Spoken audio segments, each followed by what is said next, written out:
Bonsoir fidèles amis internautes et téléspirituels. Bienvenue à votre rendez-vous spirituel de partage de connaissances au cœur de mystère.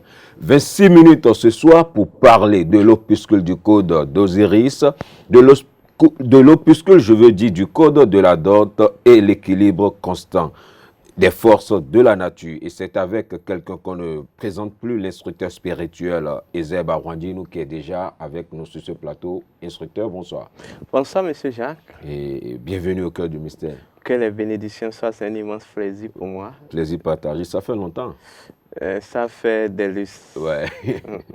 Ok, que peut-on déjà comprendre du premier thème qui veut dire l'opuscule et du code d'Osiris, la connexion à la transcendance? Merci beaucoup. Je salue tous les téléspirituels. Je salue tous les, je vais dire, les téléspectateurs au cœur du mystère. Comme vous le savez, nous sommes un métaphysicien. Et pour comprendre ce que c'est que le code Osiris, il faut retourner profondément à ce que je vais appeler la spiritualité ancestrale. Vous voyez, il faut d'abord faire une petite mise au point. Quand on parle de la spiritualité ancestrale, ce n'est pas la spiritualité aux Africains. C'est une forme de spiritualité, mais dont la racine, le contenu, vous voyez, est, je vais dire, connecté de façon originale à la nature. Voilà le pourquoi on dit le pilier même de la spiritualité ancestrale, c'est ce que vous appelez l'animisme, la métaphysique de la nature. Vous voyez, la métaphysique s'exerce en trois grands éléments. Il s'agit des principes, des lois et des faits. Vous voyez, donc tout métaphysicien ou tout amateur, je veux dire tout pratiquant de la spiritualité ancestrale qui se respecte, pour interagir dans sa science ou dans sa technologie, utilise le principe, les lois et les faits des choses. Et d'ailleurs, l'univers dans lequel nous sommes est basé fondamentalement sur ce que je vais appeler principes, lois et faits. Et qu'est-ce qu'on peut appeler vraiment principes, lois et faits? Vous savez, le principe d'une chose, c'est le pourquoi de la chose. Le principe d'une chose, c'est même, je vais appeler l'identité de la chose. C'est l'intelligence transcendante de la chose. Et en fait, tout est principe. Vous comprenez? Tout est principe. Sans la dimension principe des choses, en fait, rien n'est possible. Et rien ne peut être vraiment possible. C'est le principe qui engendre la loi. La loi, c'est ce que je vais appeler le principe qui se meut. Ou la loi, c'est la fonction dynamique du principe. Parce qu'en réalité, le principe est statique. Ou je vais même dire stagnante et permanente. Vous voyez? C'est grâce à la loi, ou c'est pas sa version de loi, ou c'est pas la loi que le principe se met en mouvement pour maintenant opérer ou pour créer. Vous voyez? Et ce que vous appelez le fait c'est ou la dimension factuelle des choses, c'est ce que je vais appeler la dimension de toute manifestation ou le comment des choses, c'est-à-dire c'est un mécanisme, c'est un champ de mécanismes qui consiste à en fait démontrer le comment des choses, vous voyez, le comment d'un principe, le comment d'une loi. Donc lorsque vous prenez en Afrique, ce que vous appelez les divinités sont fondamentalement des principes, c'est-à-dire des codes identitaires. Vous voyez, regorgés de connaissances profondes, regorgés de ce que j'appelle d'intelligence, de sagesse et de science. Vous voyez, qu'on peut utiliser pour en fait établir certaines relations entre l'homme, les choses et la nature. Vous voyez, lorsque je parle de Osiris, Osiris en tant que divinité est un principe de la nature. Vous voyez, C'est comme ici, vous parlez de la divinité Tohosu. Oui. Vous voyez, Osiris est un principe de la nature. Et lorsque nous allons l'étudier en tant que principe, il s'agit tout simplement du principe, vous voyez, de la connexion universelle. Toutes les choses interagissent avec la nature par connexion. Vous voyez? Donc, voilà ce que représente d'abord ce titre. Ok, et maintenant, voilà ce que représente ce titre. Et maintenant, dans même, puisque vous avez écrit un ouvrage sur cette thématique-là, et qu'est-ce qu'on peut déjà, quels sont les avantages et quelles connaissances pouvons-nous accéder dès que nous allons prendre contact avec cet ouvrage-là? Alors, la clé de la plus grande réalisation spirituelle demeure la connexion. Vous voyez? La connexion intégrale. Donc, cet ouvrage vous permet d'avoir d'avoir la connaissance nécessaire sur ce qu'on appelle la connexion universelle, d'étudier la métaphysique de la connexion. Cet ouvrage regorge des notions et des notions, des connaissances qui vous permettent de produire une connexion intérieure pour la libération, de votre intégrité spirito-matérielle et pour la souveraineté de votre conscience. L'humanité est en train d'entrer dans une nouvelle ère qu'on appelle l'ère du Verseau. Et comme je l'ai démontré dans le livre, lorsque vous prenez l'ère du Verseau, ou Verseau veut dire quoi? Verseur d'eau, vous voyez? Et quand nous prenons le dieu Osiris est considéré d'abord comme la divinité tutélaire de l'eau. Vous voyez? Or, qui parle d'Osiris, parle du principe de la connexion. Donc, quand on dit Verseau, ça veut dire verseur d'Osiris. Vous voyez? Ou verseur de la connexion. Ce qui veut dire la meilleure manière d'évoluer ou d'être en phase avec la nouvelle ère, c'est de parvenir à créer une connexion avec la nature, mais de façon intégrale. Cela inclut tous les domaines. Dans ce livre, en fait, nous sommes remontés dans les origines, ou je vais dire, oui, les origines nous sommes remontés dans la genèse de l'humanité pour ressortir à travers diverses traditions et civilisations comment les ancêtres percevaient le principe de la connexion universelle et comment, en fait, ils l'employaient pour demeurer en harmonie avec la nature. Vous voyez? Parce que la connexion demeure la seule clé de toute harmonie, que ça soit spirituel ou quel que soit le domaine. Vous comprenez? Dans le livre, d'abord, nous avons fait un grand travail dont l'œuvre, c'est que toute divinité est maintenant un principe étudiable. Ça veut dire, en fait, lorsque je prends la divinité Tohosu, c'est un principe. En fait, l'objectif même d'avoir de livres, c'est de faire une démystification sur le panthéon ancestral. Vous comprenez? On a tendance à croire que le vaudon est une religion. Je suis désolé. Le vaudon est une spiritualité. Le vaudon, c'est une science. Vous voyez? Et grâce à ce livre, nous avons démontré A plus B comment, en fait, nous pouvons scientifiser la divinité Osiris en tant que principe de la connexion, ce que vous appelez Tohosu ici. Dans le même livre, nous avons livré les clés, nous avons donné les clés des pratiques qui peuvent vous permettre d'être connecté à vos ancêtres, aux mânes de vos ancêtres, même sans pouvoir aller au village. Nous avons donné d'autres pratiques qui peuvent vous aider, en fait, à créer une certaine, fréquence de connexion intérieure qui doit, en fait, vous intégrer dans le champ vibratoire de la nature. Vous voyez, etc., etc. Donc, brièvement, c'est ça. Okay, Donc, oui. tout débutant ou tout personne qui aimerait évoluer sur la spiritualité ancestrale ou sur le chemin de la spiritualité ancestrale, ce livre, en fait, vous aidera grandement. Et là, est-ce qu'il faut être un initié ou un non-initié pour pouvoir avoir accès? Est-ce que c'est destiné à une catégorie d'être? Je dis toute personne qui veut bien, en fait, retourner à la spiritualité de son ancêtre, qui veut bien se reconnecter à ses ancêtres et qui a besoin d'outils en termes de connaissances, peut utiliser ce livre. Ça veut dire que tout le monde peut l'utiliser.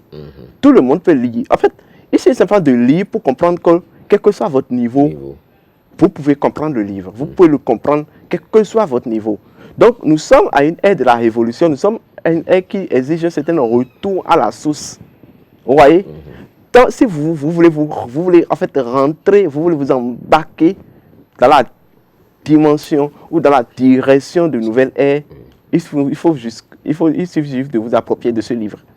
Donc, non initié ou initié, vous pouvez vous approprier de ce livre.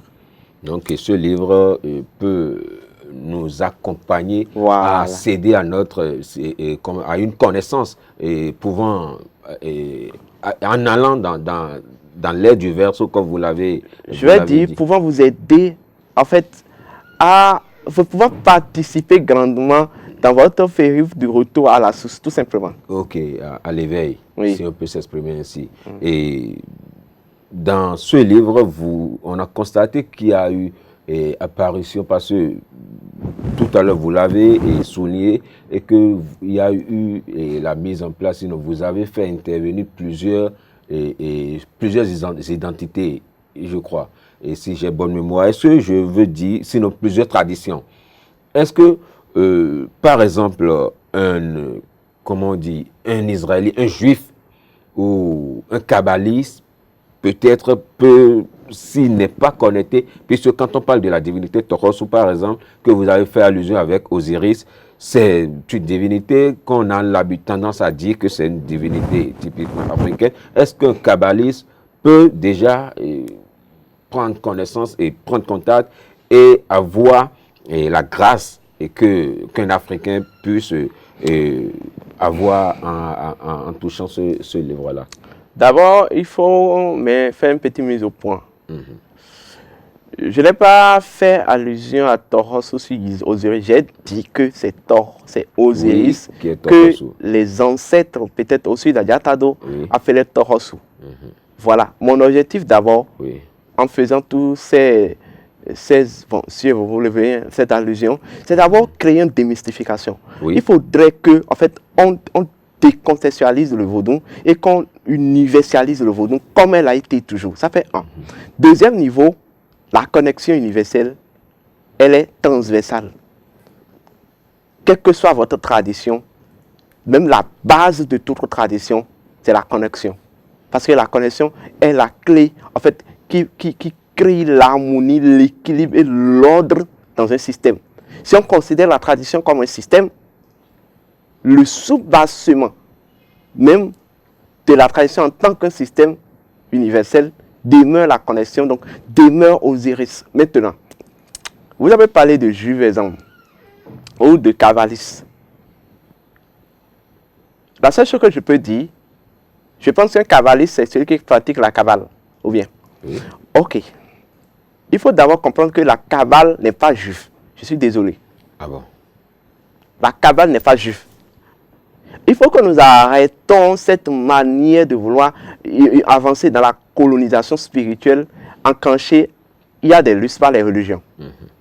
La kabbale, c'est d'abord un mot issu de l'Égypte antique, composé de 3 syllabes.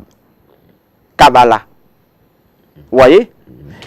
Kabbalah, lorsqu'on va, on va transcrire ça, je vais dire mot pour mot, ça veut dire Kabbalah. Vous voyez? Ka, qui veut dire force vitale. Ou ce que vous appelez aussi le sang. Bon, si on va le dire ainsi. Voilà. Ba, c'est ce que vous appelez l'âme. Vous comprenez? La, c'est ce que vous appelez, en fait, l'idéologie de l'esprit ou l'indice de l'esprit. Donc, la Kabbalah est une domaine de connaissance qui permet d'étudier les choses. Vous voyez? Dans leur tridimension, c'est-à-dire quand on prend un peuple, ça permet d'étudier la spiritualité, la sagesse, vous voyez? Et en même temps, la science opérationnelle d'un peuple. Ça veut dire qu'en fait, tout peuple a sa forme de cabale. Ok. Vous comprenez? Donc, en réalité, et si on va même transcrire le mot, je vais dire, dans un français simple, Oui. Kabbalah veut dire tradition. Ok. Donc, j'aimerais bien qu'on ne fasse plus allusion aux Juifs quand il s'agit de la Kabbale. Les Africains ont leur Kabbale. Mais ici, je suis en train de parler de la Kabbale universelle. Ou la Kabbale, en fait, universelle, transversale, c'est-à-dire la tradition universelle. Et dans cette tradition, et nous savons que tous les peuples, de par leur civilisation, de par leur tradition, viennent de l'Afrique, puisque l'Afrique est 3 fois mère, je vais dire, la mère de la connaissance, la mère de la civilisation et la mère de la science, donc la mère de la tradition. Vous voyez? Donc, juifs, non juifs, européens, non européens, la spiritualité ancestrale est universelle. Tout l'éveil, en fait, l'éveil, la réalisation spirituelle est universelle. Et si vous êtes dans le besoin de l'éveil, si vous êtes besoin de vous retourner à la source, si vous êtes dans le besoin de vous réaliser spirituellement, je pense que ce livre est pour vous. Voilà. Ok, et parlons, maître et guide spirituel, et parlons de l'opuscule du code de la dot que vous dites est l'équilibre constant des forces de la nature. Et quel est le secret que vous mettez, vous sortez de... Merci beaucoup, Monsieur Jacques. L'opuscule, le code de la dot, l'équilibre des forces. En fait, dans des traditions, et précisément dans la tradition africaine ou dans nos mœurs africaines, vous allez souvent entendre que pour créer une famille, une union, voilà, de 2 hommes, 2 femmes, de 2 hommes, une femme, un homme, pour créer un couple, il y a des pratiques qui initient en fait le cycle conjugal et tout. Il s'agit bel et bien de la dot. Mais dans nos recherches et dans notre réalisation, nous avons constaté que au-delà, en fait, la dot, en tant que, si nous tenons compte, en fait, beaucoup disent que c'est une cérémonie d'union, voilà. Nous avons constaté, compris que la dot, c'est une réalité qui va au-delà d'une simple union. Et qu'en réalité, la dot est toute une métaphysique. La dot est tout un enjeu. C'est un enjeu qui concerne tout l'univers. Vous voyez? Je vais dire, c'est un enjeu intégral d'activité des forces de la nature. Vous voyez? Donc, dans ce livre, nous sommes remontés d'abord aux origines civilisationnelles et traditionnelles pour ressortir ce que c'est que la dot. Ça fait 1. 2, nous sommes remontés dans la métaphysique de la nature, ce que je vais appeler l'animisme, pour ressortir le principe premier de la dot. Ce principe premier qui s'énonce comme suit: toutes les forces doivent constamment s'équilibrer. Et si vous êtes amateur de la spiritualité ancestrale, vous allez constater que ça fait partie même du principe de base de la spiritualité ancestrale. C'est-à-dire, toutes les forces doivent constamment s'équilibrer, toutes les divinités doivent constamment s'équilibrer. Nous nous sommes basés toujours sur la même spiritualité ancestrale pour ressortir les lois qui configurent ce que c'est que la dot et les contextes, vous voyez, d'opération de la dot. Donc, en termes clairs, nous avons légué une connaissance profonde métaphysique, authentique et originale, intégrale sur ce que c'est que la dot. Dans le même livre, nous avons relaté comment la dot se faisait en fonction des principes et des lois naturelles. Vous voyez? Et comment, en fait, nous pouvons l'adapter actuellement à notre ère. Vous voyez? Nous avons ressenti comment, sans la dot, l'humanité, l'humanité rayonnera dans un dans une société décadente et en fait avide de lumière et d'épanouissement spirituel-matériel, nous avons démontré dans le livre. Et là, nous avons donné aussi les secrets.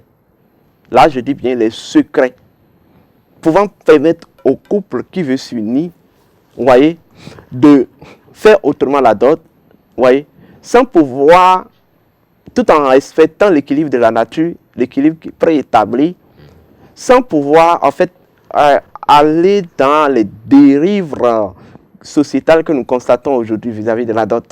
Voilà. Ok, et vous voyez, quand on parle, dans votre explication, nous avions vu que la dot, ce n'est pas ce que nous croyons comme étant un fait typiquement social et autres, donc au-delà de son caractère social ou traditionnel, ça a encore un autre caractère vraiment spirituel ou métaphysique. Mais que pensez-vous, très rapidement, des abus ou des exagérations de cette pratique-là où on sort on inflige des sommes vraiment tellement immenses, hein, je vais dire, à la baisse, sinon à la partie du marié et qui doit doter sa femme et on lui impose assez de trucs là. Est-ce que ça ne détériorise pas l'aspect spirituel de la chose? En fait, sincèrement,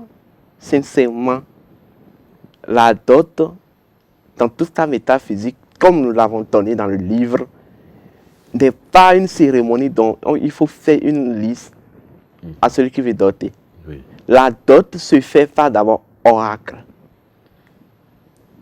Et en fait, sincèrement, moi je prends cette dérive comme le signal d'une famine engrangée dans des familles. Et maintenant, pour, je vais dire, sauver cette famine, voilà, on met sa fille en vente. En vente, ouais. C'est tout simplement ça. Ouais. Donc la dot n'a rien à voir avec ça. Et je vous le dis, rien à voir avec ça. Voilà. Donc c'est un peu ça. Ok. Et, instructeur, nous sommes pratiquement à la fin de l'émission. Qu'est-ce que vous avez à lancer et quel message avez-vous à lancer aux amis téléspirituels qui nous suivent? En fait, je vous remercie d'abord de m'avoir donné l'opportunité de présenter ces deux joyaux. Et je vais dire à tous les téléspirituels de bien s'approprier de ces deux livres parce que ça regorge de connaissances, ça regorge de connaissances authentiques, les connaissances profondes, surtout c'est la dot et la connexion aux mânes ancestrales. Merci beaucoup à vous, fidèles amis téléspirituels. Nous sommes donc à la fin de votre émission Au cœur du mystère et qui a reçu pour vous l'instructeur spirituel Ezeb Rwandinou. Et c'était la thématique de l'opuscule du code d'Osiris, de la connexion à la transcendance et l'opuscule du code de la dot, équilibre constant des forces de la nature. Merci et beaucoup de nous avoir suivis. À vendredi donc prochain pour une nouvelle émission. Bye bye. Hey. Hey. Hey.